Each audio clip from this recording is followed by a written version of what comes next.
हरे कृष्ण। हमारे गुरु महाराज एक बहुत सुंदर प्रसंग सुनाते हैं कि एक महात्मा के पास दो सेवक आए। कहा, महाराज हमें आपसे गुरु मंत्र लेना है, अर्थात दीक्षा लेनी है। महात्मा ने कहा, ठीक है, अब तो शाम का समय है, कल सुबह ब्रह्म मुहूर्त में, ब्रह्म मुहूर्त मतलब सुबह 4 साढ़े 4 बजे मैं तुम्हें दीक्षा दे दूंगा। मैं तुम दोनों को दीक्षा दे दूंगा। तुम सुबह जल्दी उठ जाना और उठकर जैसे ब्रह्म मुहूर्त में उठोगे, नहा धो के तुम रेडी हो जाना, मैं तुम दोनों को दीक्षा दे दूंगा। भगवान का नाम जो तुम्हें जपना है, जिससे तुम्हारा जीवन सफल होगा, वो मैं तुमको मंत्र दीक्षा दे दूंगा। ठीक है महाराज। अब पहले जमाने में लोग जल्दी सोते थे और जल्दी उठते थे, और आज ये हाल है कि आप देखो लोगों के व्हाट्सएप का लास्ट सीन देखो, 2 बजे 2:30 बजे। अब जो व्हाट्सएप का लास्ट सीन दिखता है 1 बजे 2 बजे, तो वो सुबह जल्दी क्या उठेंगे? इससे ही पता चलता है कि हम रात को कितने बजे सोए थे, है ना। जल्दी इसलिए सोया जाता है ताकि हम जल्दी उठकर भजन कर सकें, अपना स्मरण कर सकें और कुछ कर सकें। आप देखो आज भी बड़े बड़े लोग बैठे हैं, ऐसे महान लोग बैठे हैं जो सुबह जल्दी उठ जाते हैं। सुबह जल्दी उठना भी स्वयं में एक बहुत बड़ी खूबी है। बड़े बड़े सेलिब्रिटीज हैं, बड़े बड़े लोग हैं, बड़े बड़े पद वाले लोग हैं जो सुबह जल्दी उठ जाते हैं, योगा करते हैं, एक्सरसाइज करते हैं, नाम जाप करते हैं।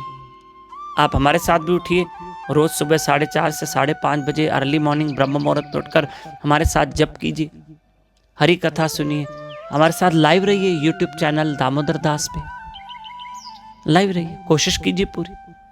पर जल्दी सोना पड़ेगा, जल्दी सोएंगे तो जल्दी उठेंगे, और जल्दी उठना स्वयं में एक बहुत बड़ी खूबी है, बहुत बड़ी खूबी है। और जल्दी सो जाना भी स्वयं में बहुत बड़ी खूबी है।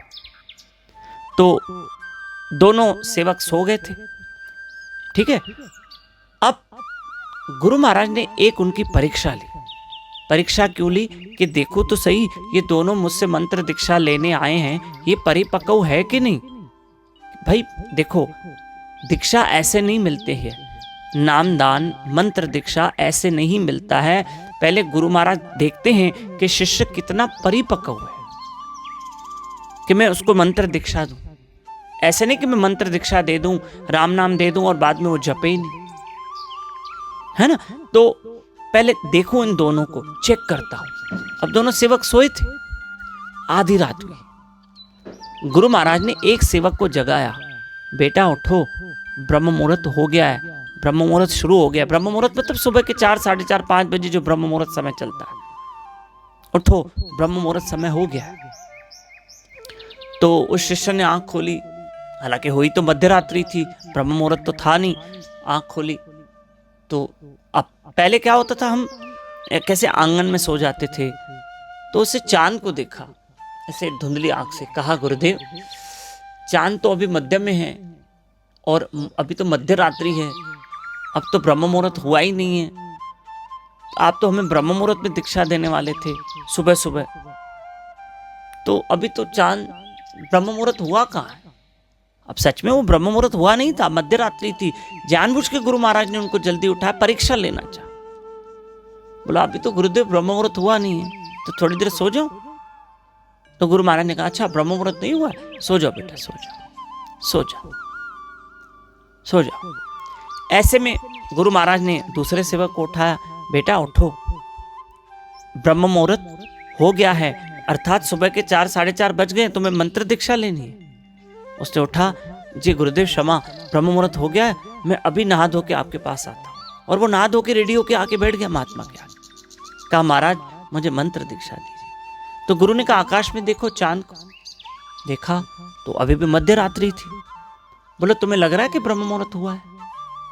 बोला, गुरुदेव आपने कहा ब्रह्म मुहूर्त हो गया तो मैं उठ गया, और मुझे तो मंत्र दीक्षा लेनी है आपसे, पर बेटा अभी तो मध्य रात्रि है, तो तुम्हें तो लग रहा है ना कि ये ब्रह्म मुहूर्त नहीं है। बोला, गुरुदेव अब आपने कह दिया तो मेरे लिए ब्रह्म मुहूर्त है। तब समझ गए गुरु महाराज, हालांकि गुरु महाराज परीक्षा ले रहे थे कि इस शिष्य की मेरे प्रति कितनी श्रद्धा है, समझ गए कि इसकी कितनी श्रद्धा है, और वो तो सो गया। और गुरुदेव ने उसको दीक्षा दी और उसको नहीं दी क्योंकि वो परिपक्व नहीं था और ये परिपक्व था। हरे कृष्ण।